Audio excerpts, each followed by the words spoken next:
Hello everyone, how are you doing? This is MD Tech here for another quick tutorial. In today's tutorial, I'm going to show you how to hide the ruler from appearing in your Microsoft PowerPoint application. So this should hopefully be a pretty straightforward process, guys. And without further ado, let's go ahead and jump straight into it.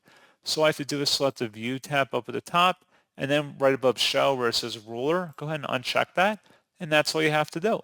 So pretty straightforward process, guys, and as always, thank you for watching. I do hope that was able to help you out, and I do look forward to catching you all in the next tutorial. Goodbye.